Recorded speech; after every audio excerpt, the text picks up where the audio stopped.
The war ended on a Tuesday, though Zethkar would later realize that calling it an ending was not quite accurate. The Vexthol Empire surrendered unconditionally after human forces systematically dismantled their entire military infrastructure, in a campaign that lasted 72 hours and covered 40 star systems simultaneously. Zethkar watched from the bridge of the UES Defiance as Admiral Stone coordinated the final operations. The human fleet had divided into smaller task forces that struck every major Vexthol installation at exactly the same moment. There was no negotiation, no demand for surrender, and no pause for the enemy to consider their options. The humans simply appeared throughout Vexthol space and began destroying everything military they encountered. Captain Morrison had not participated in the final assault. His ship was assigned to protect civilian evacuation routes, ensuring that non-combatant species could escape the war zone safely. Even in their moment of total victory, the humans continued to prioritize the protection of innocents over military glory. The Vexthol surrender came through subspace communications in the form of a desperate plea for mercy. Their remaining military commanders offered to discuss terms, negotiate territorial concessions, or provide reparations for their attacks on human civilians. The human response was delivered by Admiral Stone in a broadcast that reached every corner of the galaxy. "The war is over," Stone announced to both human and enemy forces. "Lay down your weapons and prepare for occupation. Any attempt to resume hostilities will result in the complete elimination of your species." It was not a threat or a negotiating position. It was simply a statement of fact delivered in the same tone that humans used to discuss weather conditions. The surviving Vexthol commanders complied immediately, knowing that they had encountered something far more dangerous than they had ever imagined possible. The occupation of Vexthol space proceeded with the same terrifying efficiency that had characterized the final assault. Human forces established control over every major population center within days, but their approach to governing conquered territory surprised even Zethkar. Instead of imposing harsh military rule, the humans began providing medical aid to Vexthol civilians who had been injured during the fighting. Dr. Cooper, the same scientist who had developed biological weapons of mass destruction, led medical teams that treated enemy wounded without regard for their species or former allegiance. Colonel Rodriguez coordinated the distribution of food and basic supplies to Vexthol families whose infrastructure had been destroyed during the war. The same Marines who had volunteered for suicide missions now worked to rebuild schools and hospitals in former enemy territory. Morrison received orders to transport Andromedan refugees to safety in the Outer Rim territories. The Andromedans were a species that had never acknowledged human existence and had refused to provide any assistance during the war against the Vexthol. Despite this, Morrison accepted the mission without hesitation. "Sir, the Andromedans have been openly hostile to human interest for decades," Lieutenant Commander Hayes pointed out during the mission briefing. "Why are we risking our ship to save them?" Morrison's response revealed something about human nature that Zethkar was finally beginning to understand. "Because they have children who don't deserve to die for their government's mistakes." The evacuation mission required the UES Defiance to travel through contested space where Vexthol remnant forces were still active. When enemy raiders attacked the refugee convoy, Morrison placed his ship between the attackers and the civilian transports, without any consideration for his own survival. The captain's final words were broadcast on an open channel as his ship rammed the lead Vexthol raider. "This is Captain Morrison to all civilian vessels. Continue to the jump point. We'll handle the cleanup here." The UES Defiance was destroyed in the collision, but every single Andromedan refugee survived to reach safety. Morrison died saving people who belonged to a species that had treated humans as inferior beings throughout the war. Zethkar survived the collision because he had been aboard one of the refugee transports conducting interviews with Andromedan civilians. He watched from the transport's observation deck as Morrison's ship exploded in a flash of light that illuminated the entire fleet. The Catherian observer began writing his final report during the long journey back to Council space. But instead of the tactical analysis he had originally been assigned to produce, he found himself composing something that was part warning and part confession. The Council erred fundamentally in its assessment of human military capability. He wrote, "We assumed they were primitive because they showed emotion. We were wrong. Human emotion is not a weakness. It is their weapon." He continued writing for days, trying to capture the full scope of what he had witnessed during his time with the human fleet. The words came slowly at first, then in a flood as he realized the magnitude of what he needed to communicate. They do not fight like us. They do not fight for territory or resources or even survival. They fight for concepts we do not have words for. They will sacrifice themselves not just for their children, but for the children of species they have never met. Zethkar described Morrison's death in detail, emphasizing how the human had chosen to save Andromedan civilians despite their species' history of hostility toward humanity.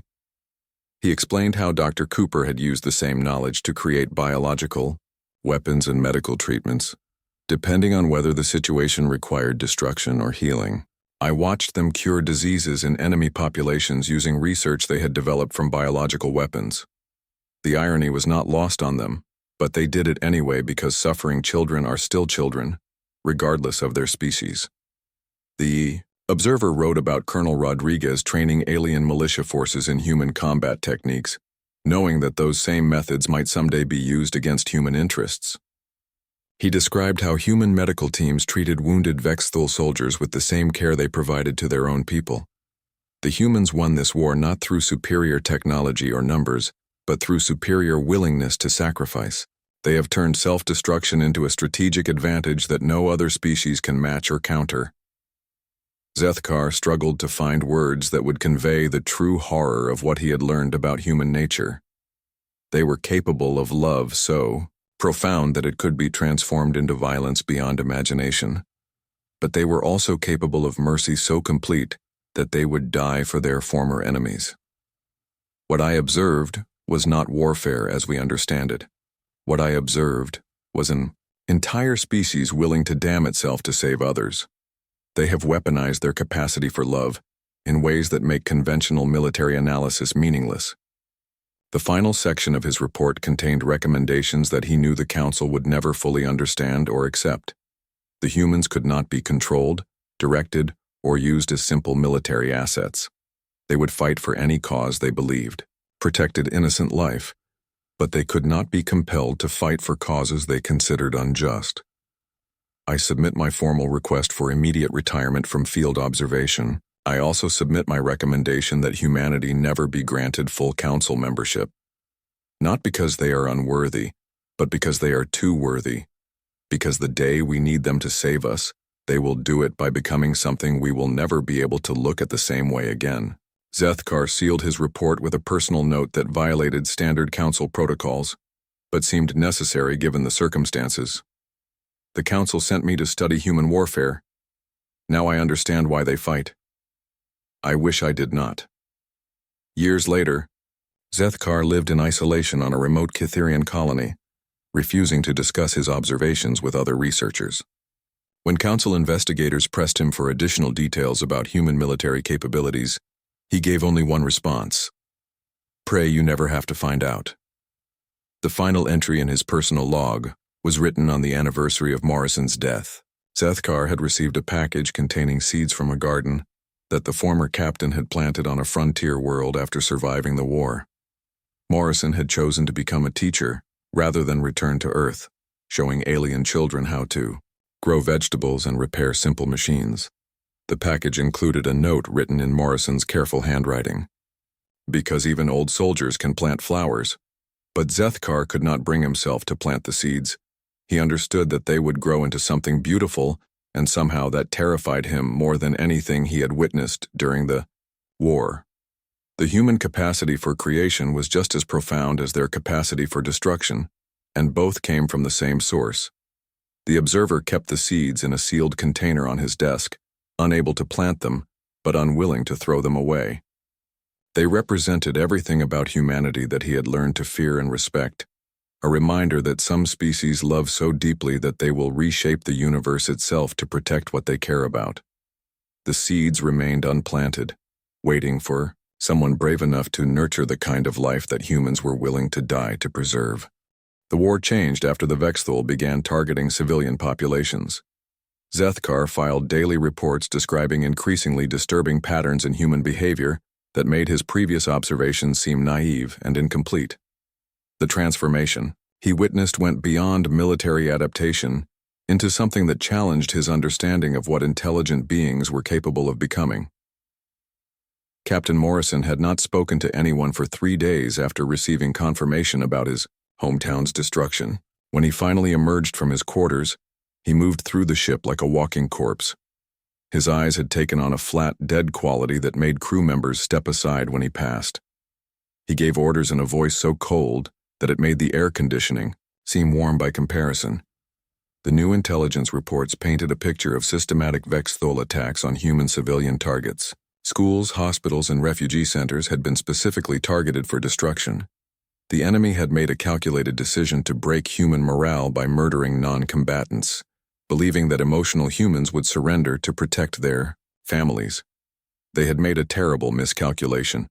Lieutenant Commander Hayes received news that her younger brother had been killed in an attack on a medical facility on New Geneva. The brother had been working as a civilian nurse, treating wounded refugees from earlier battles.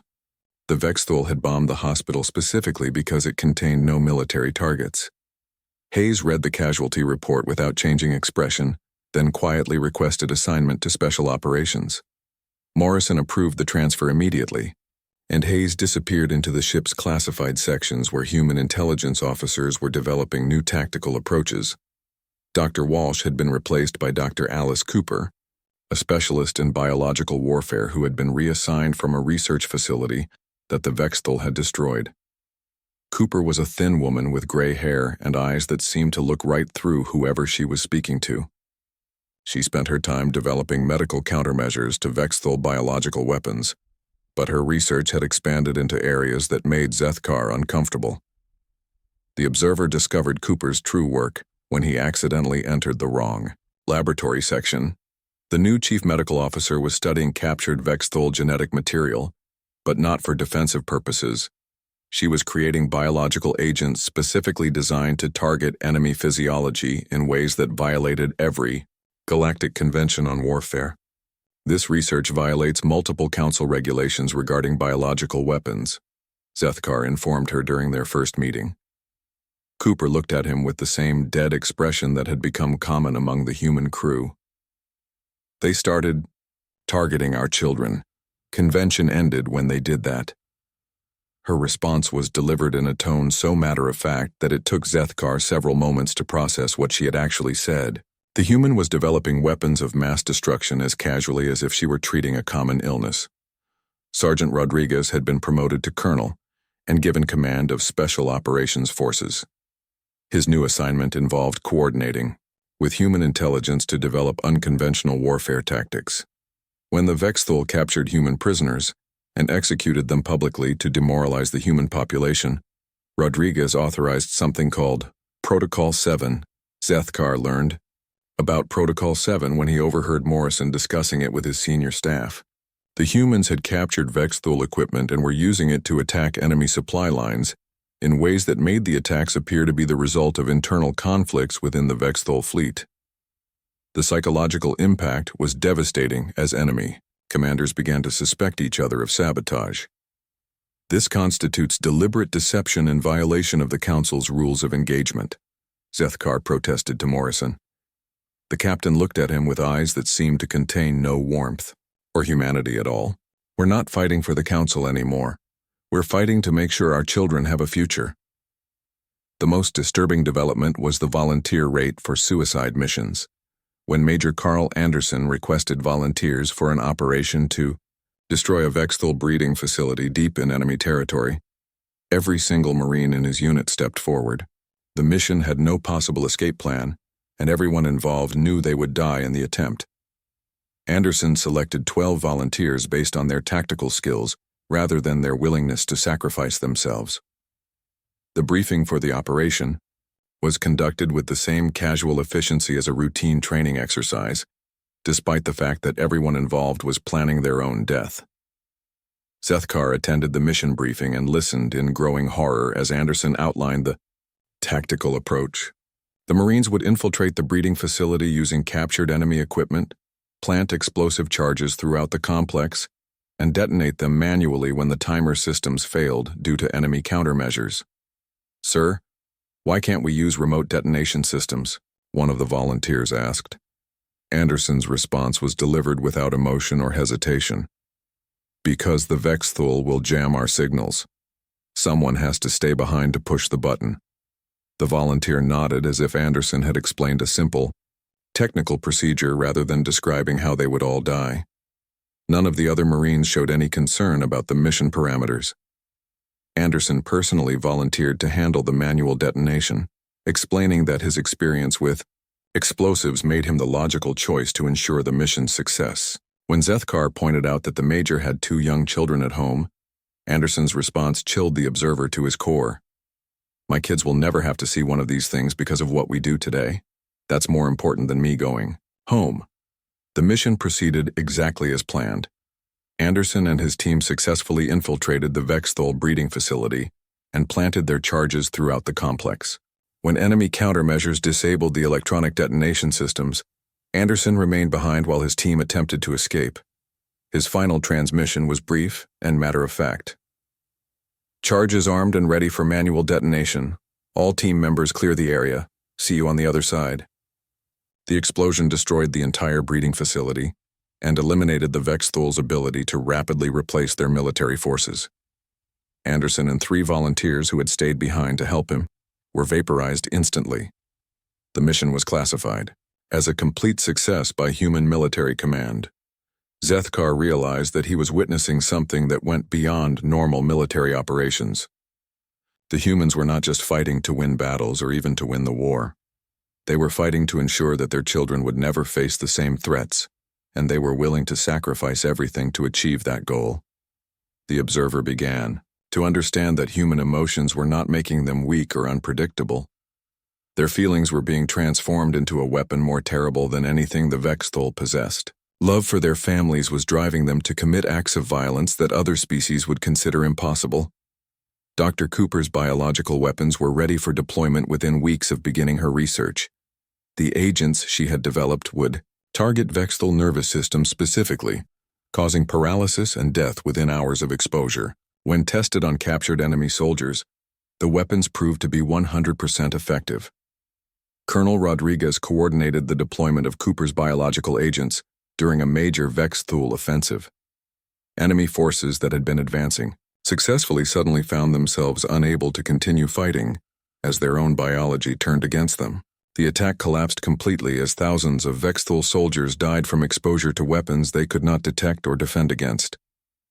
The effectiveness of human biological warfare forced the Vexthol to abandon several star systems they had conquered earlier in the war.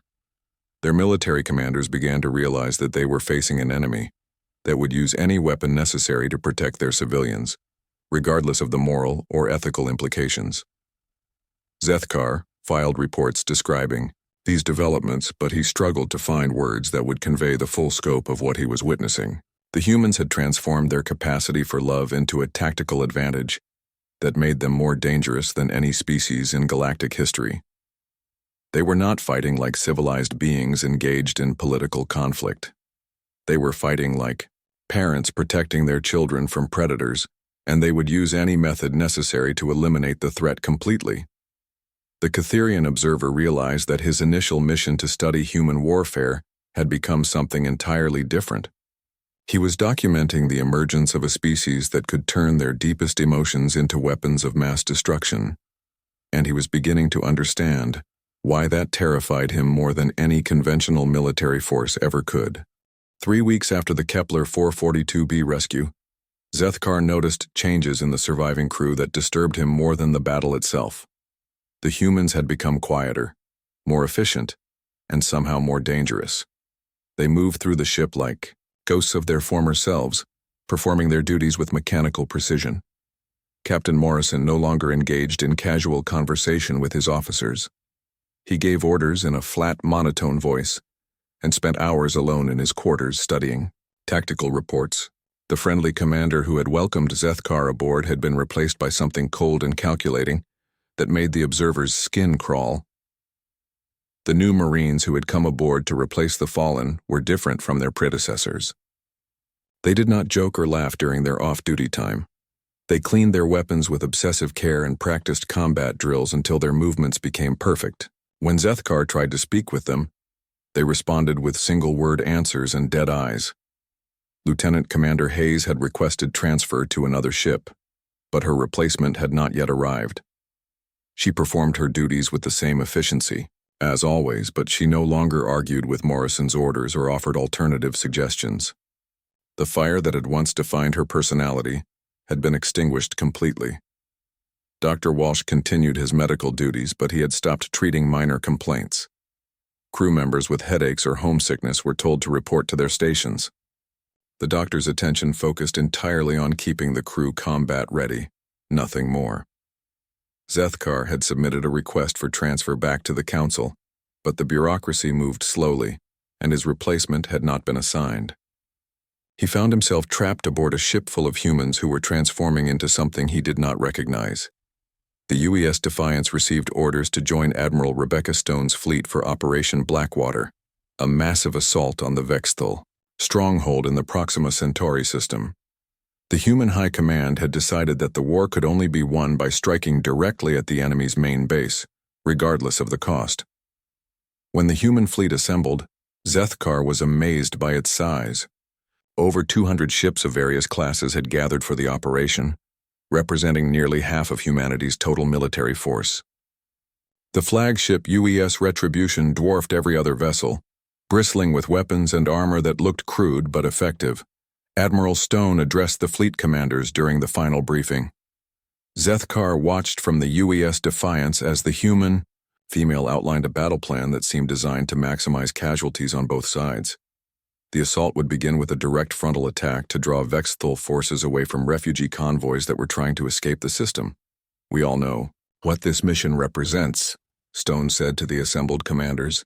"Half of us won't be coming home, but the other half will make sure that those refugee ships get out safely. That's what we're here for." Morrison listened to the briefing without expression. When it ended, he turned to his crew with the same cold efficiency that had replaced his former warmth. "You heard the Admiral. We're going to take heavy casualties in this operation. Anyone who wants to request transfer to support duties can do so without prejudice." Not a single crew member requested transfer. They simply nodded and returned to their stations to prepare for what they all knew would be a suicide mission. The battle began badly and got worse. The Vexthol had concentrated their entire fleet around the Proxima Centauri system, creating defensive positions that turned the human assault into a slaughter. Within the first hour, 60 human ships had been destroyed or crippled. Admiral Stone coordinated the retreat from the bridge of the UES Retribution, but even withdrawal under fire cost more ships. Zethkar watched the tactical display as human vessels sacrificed themselves to cover the escape of damaged allies. "Captain, Morrison ordered the UES Defiance to provide cover for a crippled hospital ship, knowing that it would put them directly in the path of enemy fire." "Sir, that course will take us through the heaviest concentration of enemy vessels," Hayes reported. "We'll be destroyed before we can reach the hospital ship." Morrison studied the tactical display for a moment, then gave an order that made Zethkar's blood freeze. "All power to forward shields. Ram the lead Vexthol cruiser." The observer could not believe what he was hearing. Morrison was planning to turn his own ship into a weapon, destroying himself and his crew to damage a single enemy vessel. It was the most illogical tactical decision Zethkar had ever witnessed. But before the UES Defiance could execute Morrison's order, another voice came over the fleet communications channel. Commander Danny Phillips of the destroyer UES Vengeance had positioned his ship between the hospital ship and the attacking Vexthol forces. "This is Commander Phillips to all Vexthol forces in this sector." Phillips broadcast on an open channel. "You want to know what human determination looks like? Come and see." Zethkar watched in horror as the UES Vengeance accelerated directly toward the largest enemy ship. Phillips had no intention of changing course or seeking cover. He was going to ram the Vexthol cruiser at full speed, destroying both vessels in the collision. "Danny, what are you doing?" Morrison called over the communication system. Phillips' response was calm and matter-of-fact. as if he were discussing weather conditions instead of his own imminent death. Buying time for the hospital ship to escape. Take care of my crew, Jake. The UES Vengeance impacted the Vexthol cruiser at maximum velocity. The explosion vaporized both ships instantly and damaged 2 other enemy vessels severely enough to force their withdrawal. The hospital ship escaped safely with over 3,000 wounded aboard. Before the explosion, Zethkar heard Philip say something quietly over a private channel that only the bridge crew could monitor. "Tell my wife I kept my promise." The observer realized with growing horror that Phillips had made a deliberate choice to die for people he would never meet. It was not desperation or tactical necessity that drove him to sacrifice himself. It was something else entirely, something that Zethkar was beginning to understand but wished he could not. Admiral Stone managed to extract most of the surviving fleet from the Proxima Centauri system, but the cost was terrible. Over half the human ships had been destroyed or severely damaged. Thousands of crew members had died, including Commander Phillips and dozens of other officers who had chosen death over retreat. The refugee convoys escaped safely. Every single civilian ship reached the outer system and began their journey to safer territory. The humans had accomplished their primary objective by sacrificing their military forces without hesitation. During the long journey back to human space, Zethkar tried to understand what he had witnessed. The humans did not fight wars the way other species did. They did not seek territorial advantage or resource acquisition. They fought with a kind of controlled madness that turned every engagement into a test of will, rather than a contest of military strength. Morrison had returned to his quarters immediately after the battle and had not emerged for days. When Zethkar finally found him, the human captain was sitting in the dark, staring at a photograph of his hometown on Earth. His hands shook slightly as he held the image. "The Vexthol attacked Earth while we were fighting at Proxima Centauri," Morrison said without looking up. "My hometown was hit by orbital bombardment. Population of 50,000. Now it's a crater." Zethkar expected Morrison to show grief or anger or some other emotional response. Instead, the human became very still and very quiet. His voice took on a tone that made the observer want to flee the room. "They targeted civilians," Morrison said in a whisper that somehow carried more menace than any shout. "They specifically targeted non-combatants." The Catherian observer realized that he was witnessing something far more dangerous than human emotion. He was seeing human emotion being transformed into something else entirely, something that would make the Vexthol regret their tactical decision. The war was about to change, and Zethkar understood that he was going to witness horrors that would make the previous battles seem like training exercises. The humans were no longer fighting to win.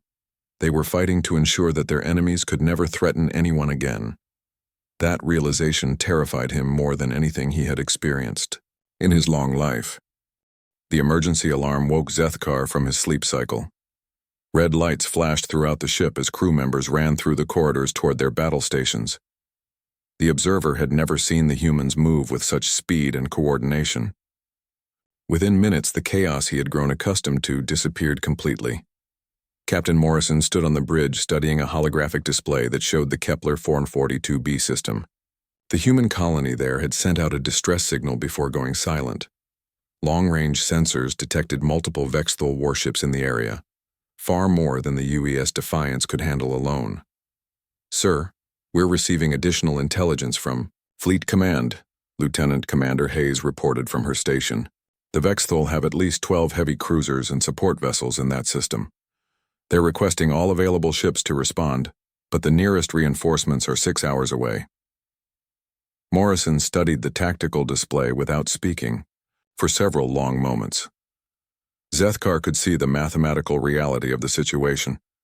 The human colony had over 15,000 civilians, but attempting a rescue with a single ship against such overwhelming odds would be suicide. Any logical commander would wait for reinforcements or abandon the colony entirely. "Set course for Kepler 442b, maximum speed," Morrison ordered. "Sound general quarters and prepare for combat operations." Zethkar felt his throat constrict in surprise. The human was actually planning to attack a superior force with no chance of victory. This confirmed everything the Council believed about human irrationality and emotional decision-making. Captain, Hayes said quietly. The tactical computer estimates our survival probability at less than 8%. Morrison looked at her with an expression Zethkar had never seen on a human face before. The casual friendliness was gone, replaced by something cold and determined that made the observer's species-specific danger responses activate. I didn't ask for a probability assessment, Commander. I gave you an order. The transformation in the human crew disturbed Zethkar more than the suicide mission itself. The arguing and casual conversation stopped completely. Sergeant Rodriguez moved through the ship, checking on his Marines with mechanical precision, his earlier emotional outbursts replaced by quiet efficiency. Private Santos secured her pictures of her children and began checking her weapons with the same care she had previously given to showing off family photos. Dr. Walsh moved through the ship, treating minor injuries and checking on crew members, but his usual friendly bedside manner had changed into something clinical and distant. When Zethkar asked him about the medical preparations for the coming battle, the doctor's response chilled him. "I'm not preparing to treat wounded," Walsh said while organizing his medical supplies. "I'm preparing to keep as many people functional as possible for as long as possible. There's a difference." The UES Defiance dropped out of faster-than-light travel at the edge of the Kepler 442b system.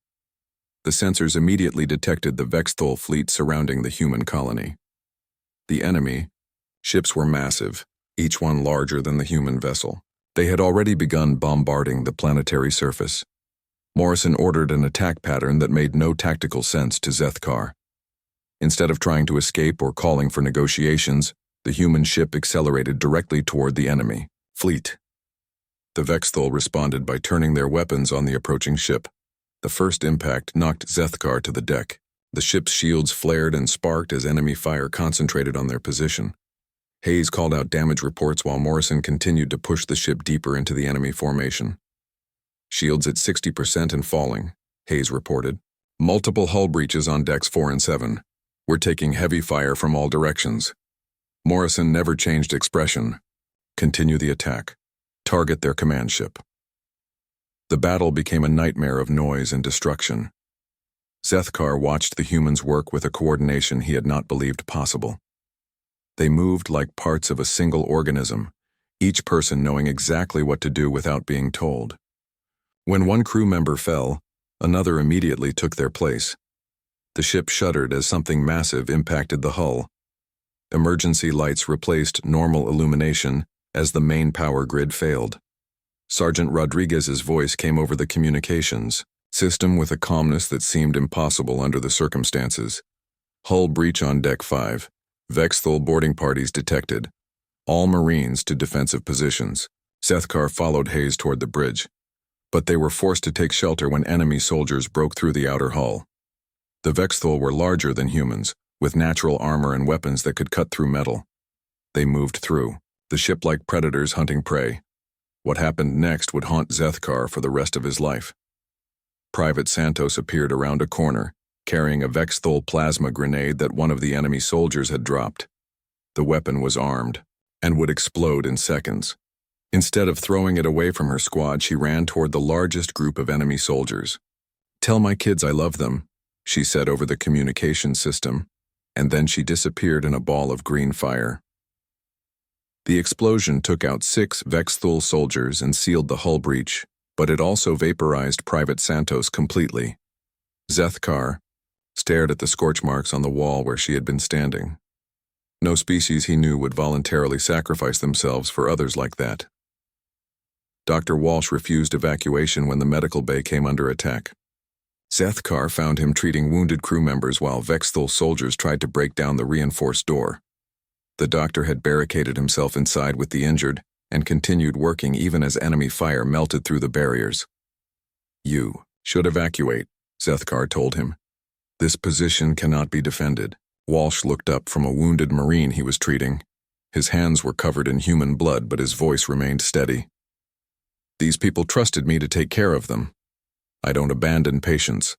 When Zethkar suggested they should surrender to preserve lives, Walsh gave him a look that the observer would never forget.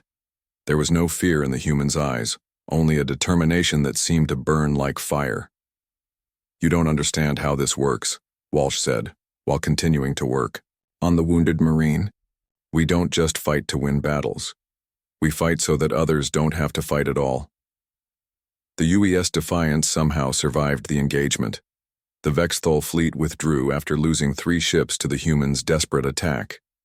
The colony evacuation proceeded successfully, with over 12,000 civilians rescued before enemy reinforcements arrived. The cost was terrible. 400 human crew members died in the battle, including Private Santos and 67 others who had sacrificed themselves to save their teammates. Dr. Walsh survived but lost 3 fingers to Vexthol weapons fire. He treated his own injuries while continuing to work on other wounded. Zethkar filed his report on the battle, but he struggled to find words that would make the Council understand what he had witnessed. The humans had won an impossible victory through tactics that violated every principle of logical warfare. They had willingly died for people they would never meet, and causes that offered them no personal benefit. The observer realized that his initial assessment had been completely wrong. The humans' emotional responses were not weaknesses but weapons. Their attachments to each other made them more dangerous, not less. They fought like creatures possessed by something beyond rational thought. But Zethkar could not yet comprehend the full horror of what human warfare actually represented. That understanding would come later, and when it did, he would wish he had never agreed to observe these creatures at all. Zethkar stood in the observation deck of the Galactic Council station and watched the human ship approach through the vast darkness of space. The vessel looked crude compared to the smooth designs of other species. Its hull showed rough welds and strange patches where the humans had clearly fixed damage with whatever materials they could find. This was the UES Defiance, and Zethkar would spend the next several months aboard this ship studying how humans fought wars. The Catherian. Observer had been chosen for this mission because of his experience with military analysis. His people were peaceful by nature, but they understood the need to study warfare to protect themselves. The Galactic Council wanted to know if humans could be useful in the coming war against the Vexthol Empire. Most council members thought humans were too primitive to be of much help, but they needed every advantage they could get. Zethkar had read the files on humans before accepting this assignment. They were a young species that had only recently developed faster than light travel. Their planet was divided into many different nations that often fought each other. They showed high levels of emotional response to stress and seemed to make decisions based on feelings rather than logic. The council had given them basic membership mostly because they needed more soldiers. When the transport shuttle brought him to the human ship, Zethkar immediately noticed the chaos. Human crew members rushed through the corridors carrying equipment and shouting orders to each other. The walls were covered with pictures of family members and strange symbols that humans called motivational posters. The air smelled of recycled oxygen mixed with something the humans called coffee. Captain Jake Morrison greeted Zethkar at the airlock.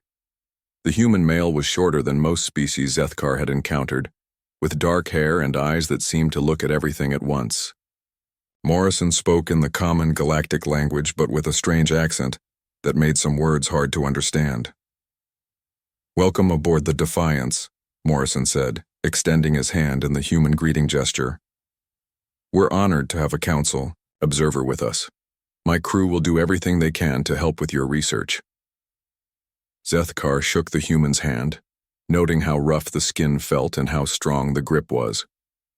Most civilized species had evolved past the need for such physical contact, but humans seemed to use it as a way to judge character. Morrison assigned Lieutenant Commander Lisa Hayes to serve as Zethkar's guide. Hayes was a female human with red hair and green eyes who seemed to have strong opinions about everything. She showed him to his quarters and explained the basic layout of the ship. Her manner was efficient but not particularly respectful, which surprised Zethkar. Most species treated council observers with great deference. "The captain wants you to understand how we operate," Hayes said, as they walked through the ship. "But I want you to understand something first. We don't fight wars the way other species do. We might look disorganized to you, but there's a method to what we do." Zethkar observed the crew interactions over his first few days aboard the ship. What he saw confirmed many of his initial assumptions about human behavior. Sergeant Tony Rodriguez, the Marine commander, argued loudly with his officers about tactical decisions. He would slam his fist on tables and raise his voice when others disagreed with him. In any civilized military, such behavior would result in immediate discipline. The ship's chief engineer, Pete Walker, seemed to ignore basic safety protocols completely. Zethkar watched him modify critical systems using tools and methods that violated every engineering standard in the galaxy. When questioned about this, Walker simply said that human ships were built to be fixed by humans, not to meet galactic standards. The waste of time puzzled Zethkar most of all. Humans spent hours each day engaging in activities that served no apparent military purpose. Private Maria Santos carried pictures of her children everywhere and showed them to anyone who would listen.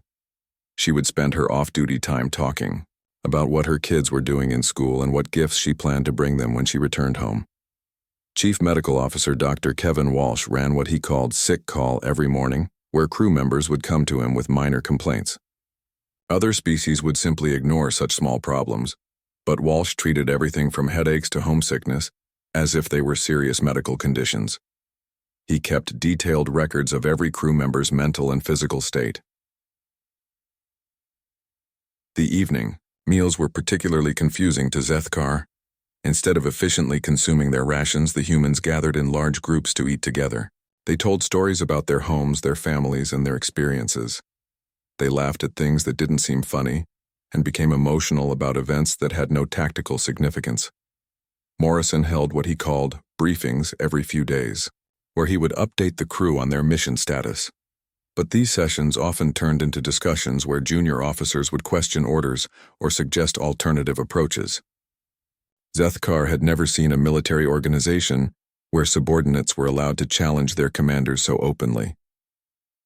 After 2 weeks of observation, Zethkar compiled his first report to the Galactic Council. He described what he saw as a military force that operated on emotion rather than logic. The humans showed concerning levels of personal attachment to each other and to civilians they had never met. Their decision-making process was chaotic and inefficient. Their equipment was crude and their methods were unorthodox. Humans display concerning emotional instability and lack of proper military discipline, he wrote in his report. They waste valuable time and resources on activities that do not contribute to military effectiveness.